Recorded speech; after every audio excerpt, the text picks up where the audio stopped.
guys, so today we are on our way to have a chat with someone who's played more than 100 first class games.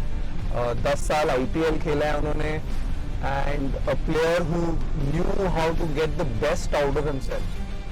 Rajat Bhatia, who's been my senior and I've had the privilege to play with him, retired in 2019 as a professional cricketer, a superb cricketer, and I've learned a lot from him.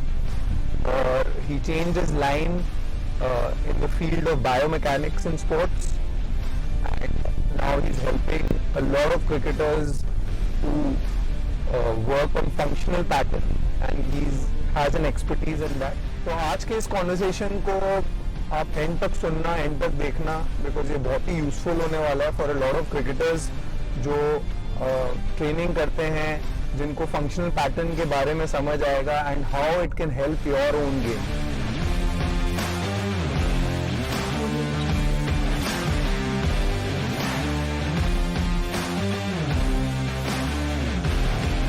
How did you get into this line? आपने ये सोचा कैसे? यार मेरा क्या था कि मैं इंजर्ड बहुत ज़्यादा रहता था और मेरी इंजरीज के इश्यूज इतने ज़्यादा थे कि मतलब मैं फिजियोस की टेबल पे और फिजियोस मेरे ऊपर बस कि जी हाँ जी ट्रीट करो, इसको खड़ा करो, मतलब कुछ ना कुछ करके खिलाना, कुछ ना कुछ। मैं मुझे नहीं याद है कि मैं कोई भी ऐसा टूर्नामेंट हो या कोई भी आईपीएल के अंदर हर फिजियोस मेरे सबसे बेस्ट फ्रेंड होते थे।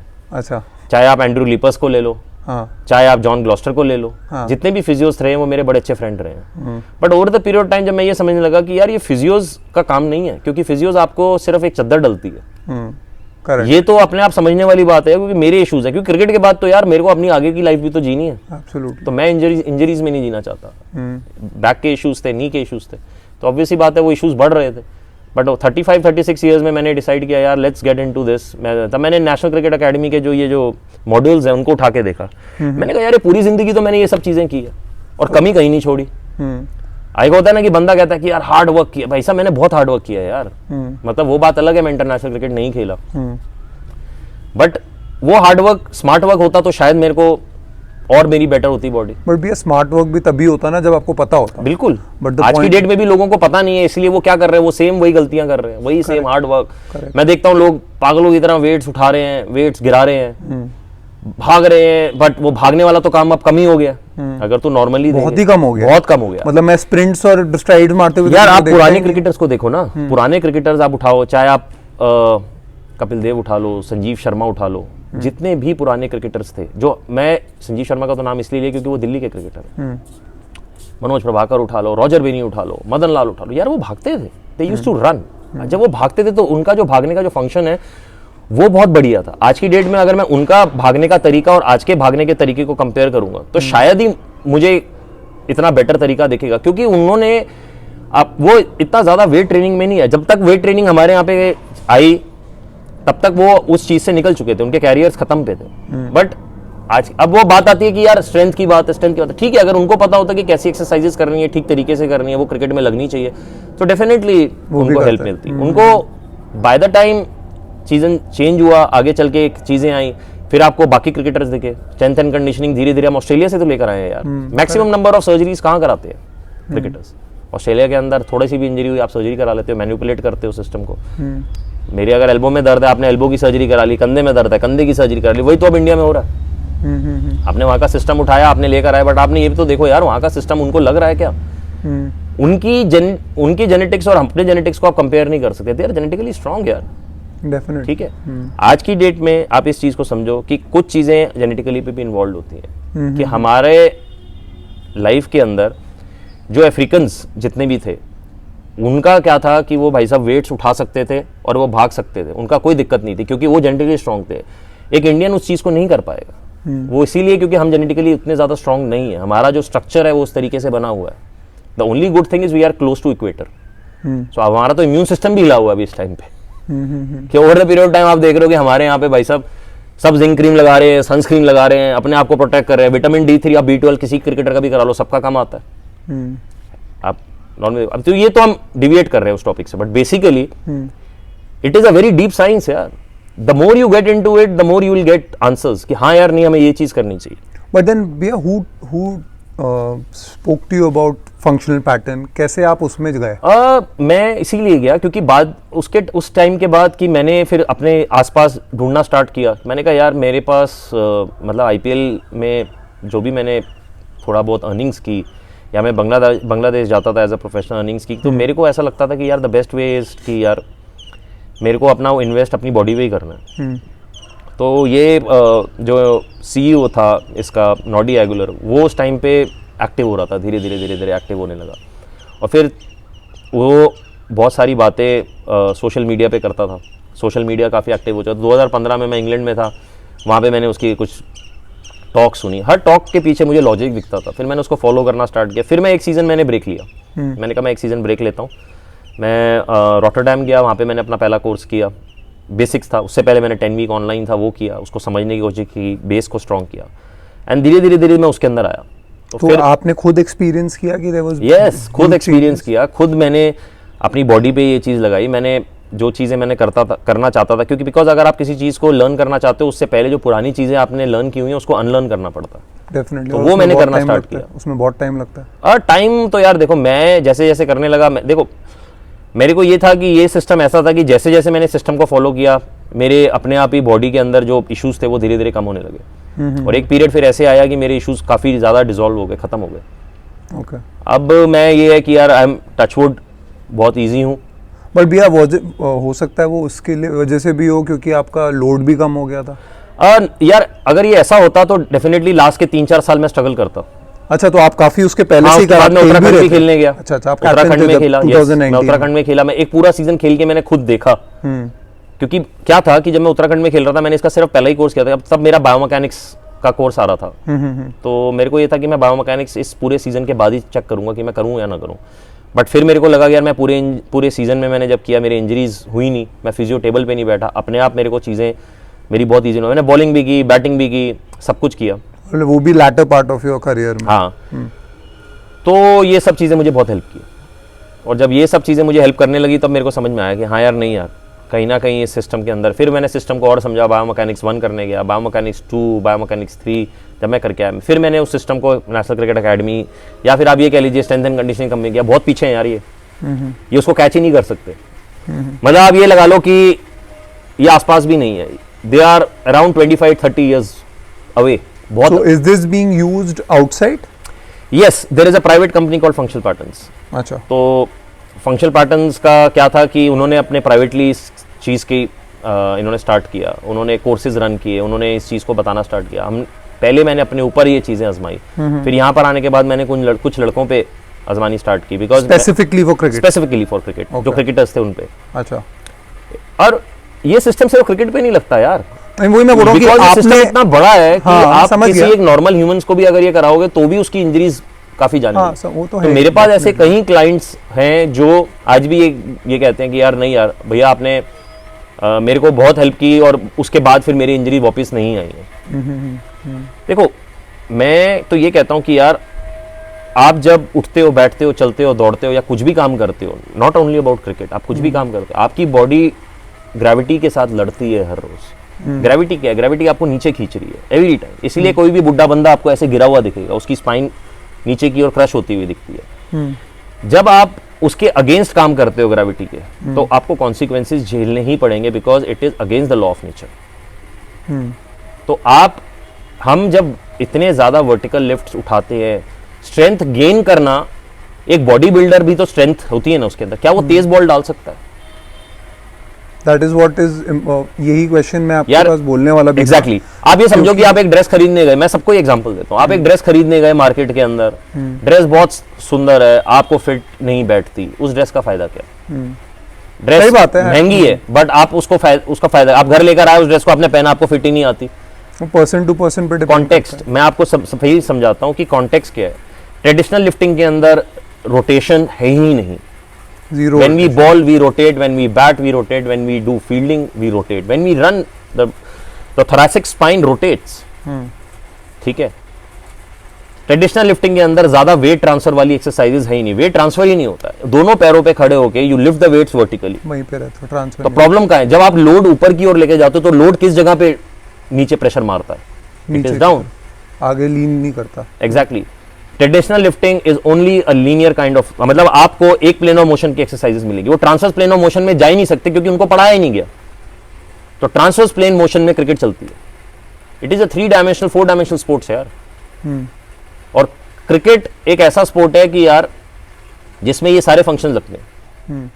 But like you said, they don't. I think they don't want to get out of that zone or See, that. then the only result will be injuries. Now, tomorrow, day after. अभी आपने Bumrah injured होते हुए देखा है, आगे आप हार्दिक पांड्या को फिर से इंजर्ड होते हुए देखोगे। इंजरीज होती ही रहेंगी। दे कैनॉट स्टॉप बिकॉज मैंने उस सिस्टम को देखा है, ये सिस्टम बहुत पीछे है यार। ये आज भी वही गलतियां कर रहे हैं जो ये पहले कर रहे हैं। दे हैव टू अंडरस्टैंड कि वेट्स को छोड़ देने से या वेट्स को उठाने से it has nothing to do with the strength. So when we do exercises, we need to understand when we have to strengthen our shoulder, we need to strengthen the same kind of muscle which is like connected with that shoulder. वो connected गए। Anatomy trains में जो meridians हैं body के, वो बताए हुए हैं। There are at least 6 or 7 different lines: superficial front line, back line, lateral line, functional line, arm lines. वो arm lines कहाँ से start हो रही है, कहाँ खत्म हो रही है, वो आगे जाके फंक्शनल लाइन बन जाती हैं। वो कहाँ किस तरीके से बॉडी एक तरफ, जब तू क्रिकेट शॉट मारता है तो बॉडी में कितनी चीजें रोटेट करती हैं तेरी, क्या सिर्फ यही रोटेट करती है या फिर तेरा फीमर भी रोटेट करता है, तेरी पेल्विक भी रोटेट करती है, तेरे थोरैसिक भी करती है, तेरा ह्यूमरस भी करता है, सब चीजें रोटेट करती नहीं करती। तो फिर तू खड़े होकर ये एक्सरसाइज, ये दोनों हाथ से ये क्या कर रहा है? सर्टेन टाइम से सिस्टम चला आ रहा है। सिस्टम क्या है? सिस्टम ये है कि यार ट्रेडिशनल लिफ्टिंग करो, स्ट्रेंथ लेकर आओ और उस स्ट्रेंथ को तुम क्रिकेट के अंदर लाओ। बट क्या वो क्रिकेट के अंदर उस कॉन्टेक्स्ट में स्ट्रेंथ आ रही है? उस चीज़ को समझना बहुत ज़रूरी है।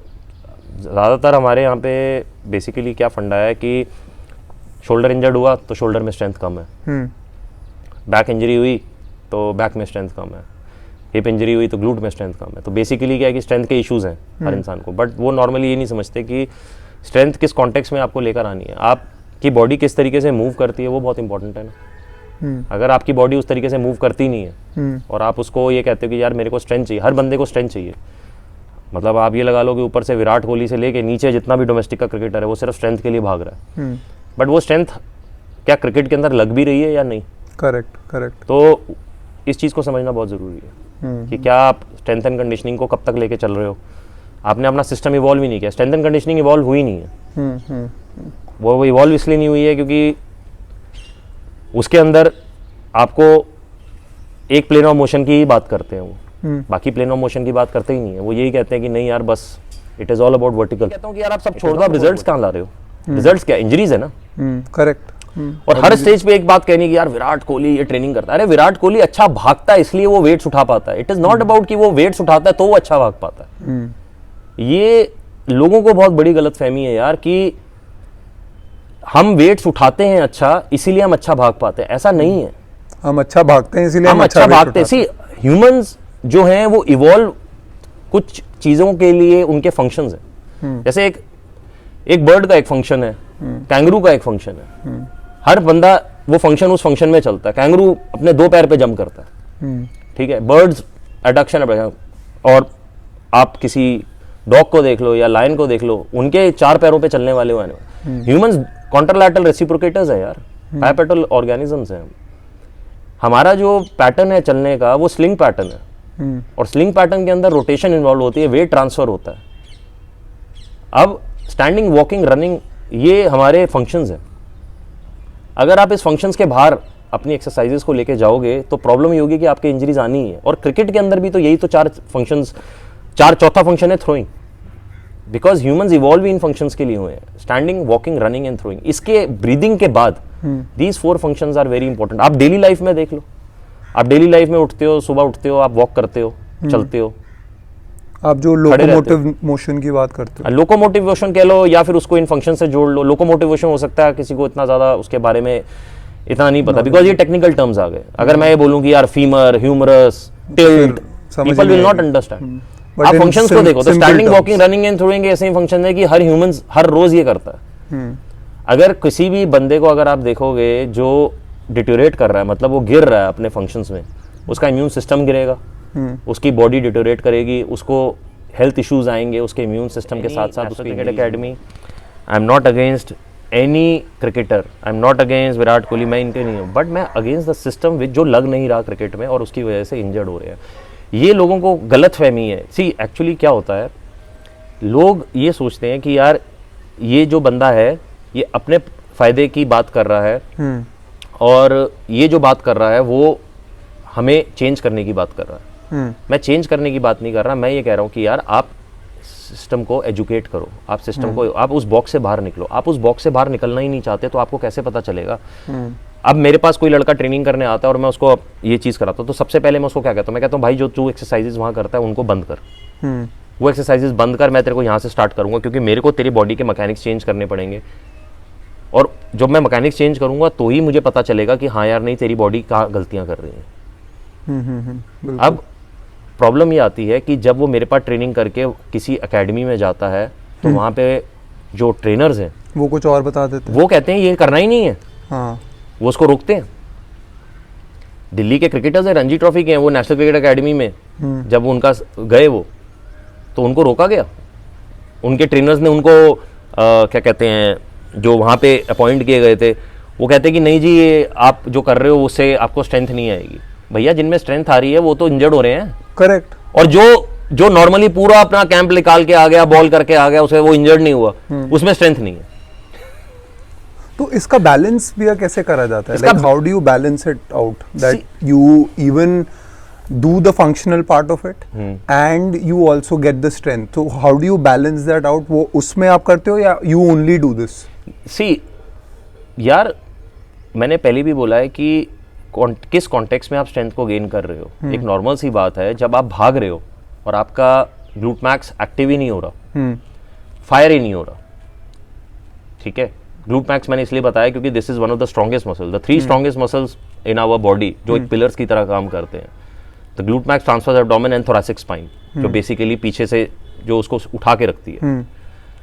ये 3 पिलर्स हैं हमारी बॉडी के। यहाँ पे क्या है कि वो एक ही, हमारे यहाँ पे जितनी भी एक्सरसाइजेज हैं वो आइसोलेशन में चलती है कि ग्लूट्स की एक्सरसाइजेज। अब तू खुद बता, तू खेलता था ना क्रिकेट, बैंड बांध के कितनी बार तू ऐसे चलता रहता था लेफ्ट टू राइट, ठीक है। लेट के आप अपनी कितनी बारी वो क्या कहते हैं उसको, क्लैम्प्स कहते हैं, क्या कहते हैं, वो करते रहते थे आप। आई डोंट नो, मेरे को नेम्स भी नहीं अब याद क्योंकि मैं इतना छोड़े हुए तो मैंने उसको पूरा यहाँ से डाटा को निकाला है। वो डाटा इतना बेकार था, आउटडेटेड था, वो सिस्टम लग ही नहीं सकता था। तो जितने भी ये जो ट्रेनिंग है इसके अंदर फ्लॉज बहुत ज्यादा है, लूप होल्स बहुत ज्यादा है। अब जब मैंने अपने सिस्टम को लगाना है तो मेरे अंदर, अब मेरी मूव अगर बॉडी अच्छा करती है तो क्या ये इस चीज का आंसर नहीं है कि मेरी बॉडी के अंदर राइट काइंड ऑफ स्ट्रेंथ है, या फिर मुझे वेट्स उठा के उस स्ट्रेंथ को दिखाना पड़ेगा? मतलब आप जस्टिफाई थोड़ी ना करना है आपको वेट। एग्जैक्टली, मैं ये कहता हूं मैं आपका वेट उठा देता हूं, आप मेरी एक एक्सरसाइज का 1 रेप मार के दिखा दो अगर आपकी बॉडी अलाउ करती है। आज दोस्त गाइस जो यहां पर आते हैं वो 1 रेप भी नहीं कर पाते, not only 1 rape. It is not about the quantity, it is about the quality what you give. तो भैया टॉकिंग अबाउट, मैं एक्चुअली जो मेरे को समझ में आपसे समझना भी था, what is the difference in, जैसे ये क्रॉसफिट एंड ऑल होता है और ये फंक्शनल पैटर्न में इसमें क्या फर्क होता है? देखिए जो क्रॉसफिट है, क्रॉसफिट के अंदर मैंने तो यार ये चीजें 1 साल की थी क्योंकि उसमें पूरा बॉडी यूज होता है जितना। बिल्कुल बॉडी यूज होता है बट रोटेशन नहीं है उसके अंदर भी। रोटेशन नहीं, उसमें रोटेशन नहीं, उसमें क्या है कि आप वेट्स लेके उठा के चल रहे हो। It is like a farmer kind of thing. भाई साहब पुलअप्स मार रहे हो, ठीक है, मेडिसिन बॉल ऊपर की ओर फेंक रहे हो, बट फंक्शनल फास्ट कर रहे हो लेकिन वो वाली पैटर्न नहीं आ रही। बट उसके अंदर ये समझ लो कि एग्जांपल बता रहा हूँ कि अगर तेरी गाड़ी है और तेरी गाड़ी में भाई साहब फरारी है बट उसके चारों टायर वो निकले हुए हैं, हवा निकली हुई है उनकी, तो तेरी गाड़ी तेज भाग थोड़ी सकती है। एग्जैक्टली तो तुझे क्या करना पड़ेगा, उसके मैकेनिक्स ठीक करने पड़ेंगे, उनके टायरों में हवा भरनी पड़ेगी, ठीक है, जो भी उसके अंदर कमी है, फिर वो फरारी की तरह भागेगी। तो यही समझना जरूरी है कि क्रॉसफिट के अंदर जब आप क्रॉसफिट वाली एक्सरसाइज करते हो, अगर आपके ऑलरेडी बॉडी के अंदर डिसफंक्शन है, अगर आपके मैकेनिक्स ठीक नहीं चल रहे और आप क्रॉसफिट कर रहे हो तो उसमें भी रोटेशन नहीं है ज्यादातर। आप देख लो यार क्रॉसफिट के अंदर, मुझे बताओ किधर रोटेशन होती है? आप पुलअप्स ले लो, पुशअप्स ले लो, जितना मैं सोचूं रोटेशन नहीं है, देयर इज नो। मैं बिकॉज मैं इन चीजों से गुजरा, मैंने 1 साल की थी भैया। मैंने 1 साल बहुत, एक हमारा स्कूल के अंदर एक बंदा था, उसने क्रॉसफिट पे कोई एक लेवल किया था, उसने, मैंने कहा यार चलो मैं चेंज करता हूँ, बिकॉज मैंने ये डिसाइड किया यार मेरे को ट्रेनिंग करनी है, मेरे को अगले साल और फिट रहना है। तो क्या होता था, मोर हार्ड वर्क और ज्यादा। अब उस सीजन जैसे ही मैंने खत्म की और मैं सीजन में घुसा मेरे बैक स्पैज़म आ गया और वो बैक स्पैज़म ऐसा था कि बहुत ही डिफिकल्ट था उससे बाहर आना।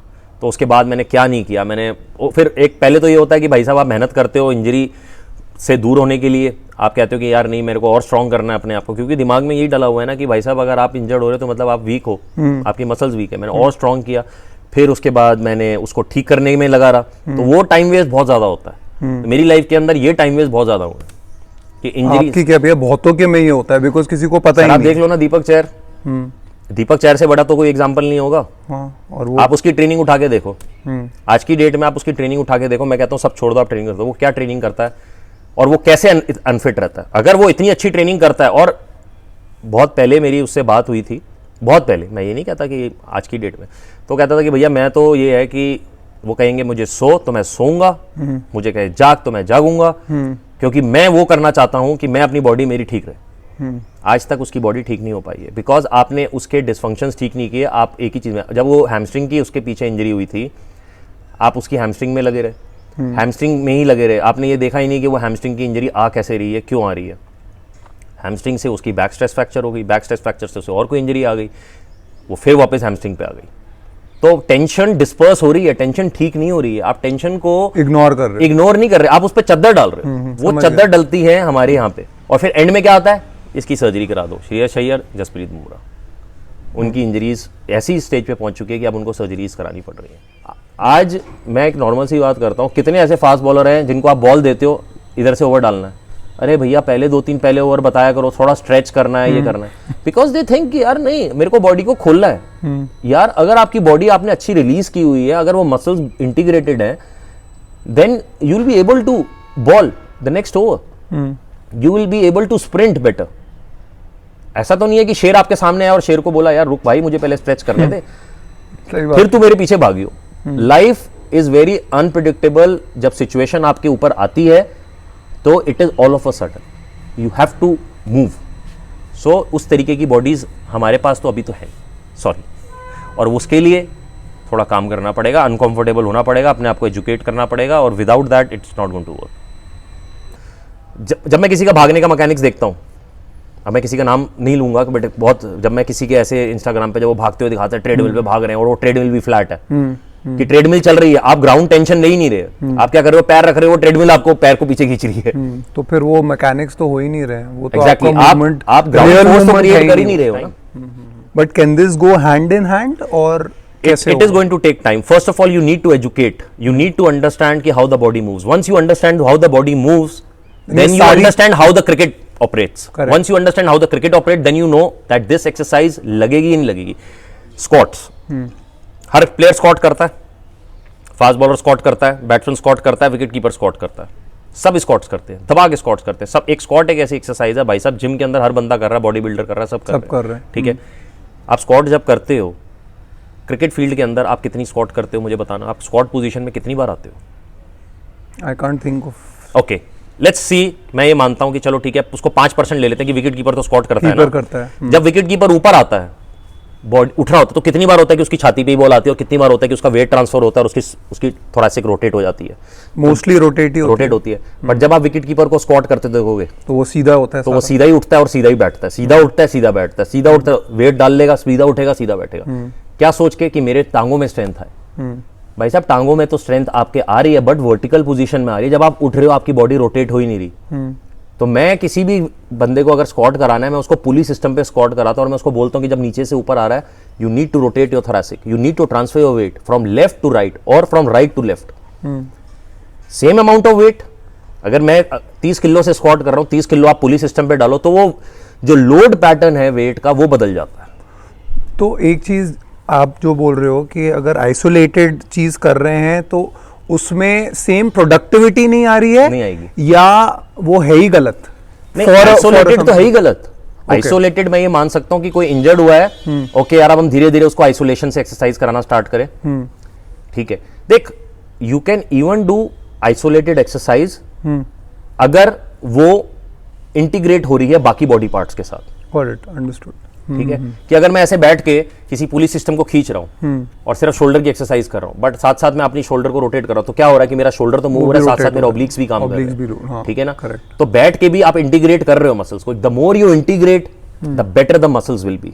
The more you integrate, the better the body will understand that कि हाँ यार मुझे इसने इस तरीके से मूव कराया है, मुझे इसी तरीके से मूव करना है क्रिकेट फील्ड में. तो body tends to understand the same kind of mechanism जो आप क्रिकेट फील्ड के अंदर डालते हो और जो आप ट्रेनिंग करते हो. जब आप ट्रेनिंग में ही रोटेट नहीं करते, ट्रेनिंग में वेट ट्रांसफर नहीं करते, ट्रेनिंग में ही आइसोलेटेड चल रहे हो, तो आपने जब मूव करना है और पूरी बॉडी के साथ, it is not going to work, the injury is going to come. It is something like, जैसे मैं कोचिंग लाइन में भी ये बोलता हूँ कि नेट पे जो आप खेल रहे हो वही चीज आपको मैच में भी करनी है. बिल्कुल. बट वही चीज अगर आप ट्रेनिंग में जो चीज कर रहे हो वही चीज आपके मैच में भी अप्लाई होना चाहिए. So that is what you are saying. I think it really makes sense. एक नॉर्मल सी एक्सरसाइज अगर आप लेके चलो, तो मैंने स्क्वाट की बात की, लंजेस का देख ले तू. आज भी लंज में 2 हाथ में वेट डाल के आप नीचे जाते हो, you go down and you come up.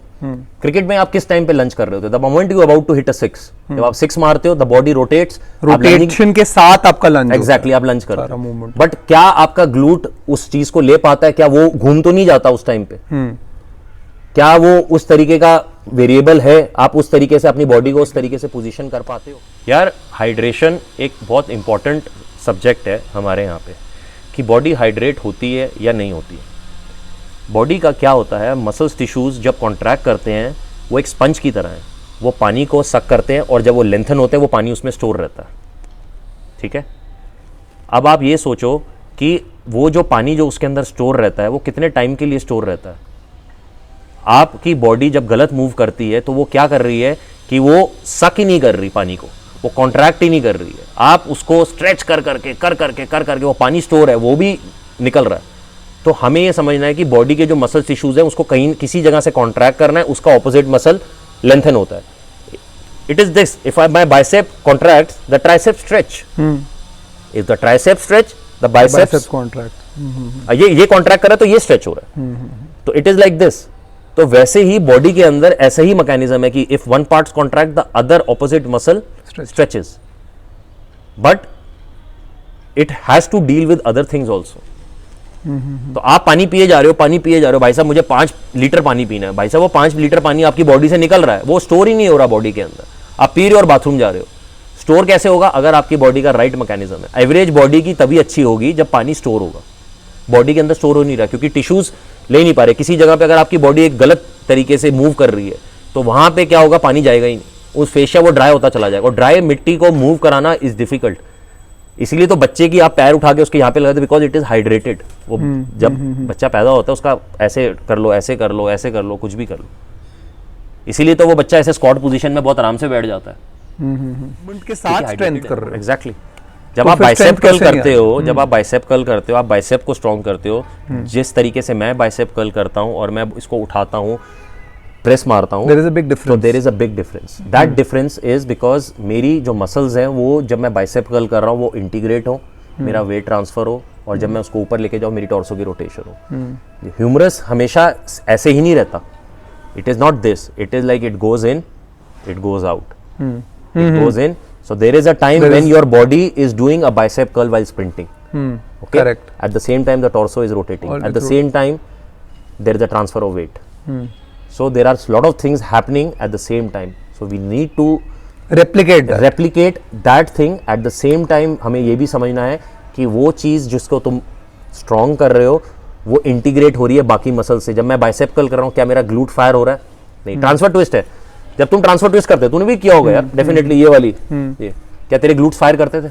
नहीं, क्योंकि तू सिर्फ इसी पे ही ध्यान था.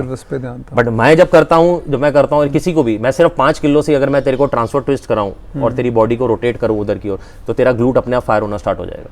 Because one sling stretches, the other slings contracts. It is like this. That's how the body moves. When we run and we rotate the other side, तो एक स्लिंग हमारा स्ट्रेच हो रहा होता है और एक स्लिंग कॉन्ट्रैक्ट हो रहा होता है. अगर ये वाला स्ट्रेच हो रहा है तो इसका ऑपोजिट स्लिंग कॉन्ट्रैक्ट हो रहा होगा. तो वो ग्लूट फायर ही होना चाहिए. बना ही ऐसे है यार, ह्यूमन मैकेनिज्म बना ही ऐसे. और बायोमैकेनिक्स में भी ये होता है कि आपका ये वाला फुट इधर जा रहा है, आपको ये मूवमेंट हो रही है पूरी. तो एक नॉर्मल सी बात है. जब तू किसी को भागते हुए देखता है, एक फास्ट बॉलर था कमलेश नागरकोटी. करेक्ट. उसको कितना टाइम एनसीए लगी रही ना ठीक करने में? वो ठीक हुआ? मेरे को तो लगता है अभी भी ठीक नहीं है. क्यों ठीक नहीं है? क्योंकि उसके गेट साइकिल पे काम ही नहीं हुआ है। वो भागता है, आज भी भागता है तो उसका ये वाला पैर उसको इधर क्रॉस करता है, जैसे मॉडल्स वॉक करती है, क्रिस क्रॉस चलता है, या क्रिस क्रॉस, वो आज भी भागता है। और मैंने कमेंट्री करते हुए लोगों को देखा, बड़ा ही जबरदस्त रनअप है इनका, और मेरे को अंदर हंसी आ रही होती है। मैं कहा भाई जबरदस्त रनअप नहीं है। जब आप क्रिस क्रॉस कर रहे हो, आपकी हिप्स लैटरली शिफ्ट होंगे, जब लैटरली शिफ्ट होंगे तो प्रॉब्लम ये होगी कि एक हिप लोड ले रहा है, वो जब इधर जा रहा है दूसरा हिप ऐसे जा रहा है। जब आपकी क्रिस क्रॉस होगी तो हिप्स लैटरली मूव हो रही है, इसका मतलब बॉडी लैटरली मूव हो रही है। जब आपकी बॉडी इधर से रोटेट नहीं होती है तो बॉडी ने तो आगे जाना है, तो वो फिर लैटरली शिफ्ट करके उसको आगे लेके जाती है। और वही नागरकोटी का तो उसका कभी एंकल जा रहा है बाहर का, कभी उसका ग्रोइन जा रहा है, क्योंकि जब हिप एक साइड की ओर शिफ्ट होता था तो उसका ग्रोइन कंप्रेस होता था। अगर ये हिप इधर की ओर शिफ्ट होता था तो ग्रोइन कंप्रेस होगा आपका, तो वो चीज हो रही थी। तो रजत भी एक बात बताओ, जैसे if there is a 16-17 year old player, Yes. अब उसकी ऑलरेडी एक सेटिंग हो गई है, मूवमेंट ऐसी हो रही है, तो क्या उस मूवमेंट को ही पूरा चेंज करने की कोशिश नहीं, करनी चाहिए? मूवमेंट की नहीं है, बेसिकली ये बात ये है कि आप पहले तो उसका डिस्फंक्शन देखोगे ना। आज 16-17 ईयर ओल्ड को तो आप जिम कराते ही हो, करेक्ट, हो ही रहा है, जिम हो रहा है। बट अगर आप उसको हर टाइम जिम ऐसी कराओगे कि एक वो ऐसी पोजीशन में ये कि आप सिर्फ एक ही जॉइंट पे काम कर रहे हो, ठीक है, आप लैट पुल ये खींच रहे हो, आप इसकी रोटेशन करा नहीं रहे, तो वो क्या होगा, वो उस मैकेनिज्म में ढलता चला जाएगा। आप वेट्स उठवा रहे हो उसे, जब वो 18-19 में पहुंचा, आपने वेट्स उठवाया, उसकी नीचे कंप्रेस कंप्रेस कंप्रेस कंप्रेस, किसी दिन पेन आया, आपने उसको फिजियोथेरेपिस्ट के पास भेजा, फिजियोथेरेपिस्ट ने काम किया, मैनिपुलेट किया, वो टेंशन डिस्पर्स हो गई, कहीं और चली गई, नी में चली गई। Awesome, Rajat bhaiya, I think this conversation was very deep and very insightful. आपने जो बातें बताई and you know I would also जो मैंने सुना है आपसे, मैं इसके बारे में और रिसर्च करना चाहूँगा और बात you know I want to learn more about it and I would want to come back to you regarding this and talk about it. But thank you so much, आपने इतना अच्छा insightful बातें बताई and hope things get better, hope people लोगों को समझ आए, इसका कॉन्सेप्ट समझ आए। आई फील दैट कॉन्सेप्ट समझना ज्यादा इंपॉर्टेंट है। एग्जैक्टली, कॉन्सेप्ट आप अगर आप कॉन्सेप्ट समझ गए then it is not that difficult to understand. Exactly वही चीज कॉन्सेप्ट ही होता है यार, it is all about that concept. कि कॉन्सेप्ट क्या है, कॉन्सेप्ट यही है कि ये ह्यूमन मूवमेंट्स पे एक्सरसाइजेज है। अगर आप क्रिकेट खेलते हो तो फिर ये आप इसको क्रिकेट की एक्सरसाइजेस में इन्वॉल्व कर सकते हो। यही एक्सरसाइज आपके क्रिकेट में भी आ सकती हैं, बहुत सारी एक्सरसाइज क्रिकेट में आ सकती है। और इसमें सिर्फ 10-12 एक्सरसाइज नहीं है जो आप जिम में हर रोज आके करोगे। आज मैंने लोअर बॉडी कर ली, आज मैंने अपर बॉडी कर ली। There is only one body, the body moves in one direction and so many directions. Thank you so much, Aditya. Thank you for your time, and I will hopefully see you soon. Thank you. Thank you.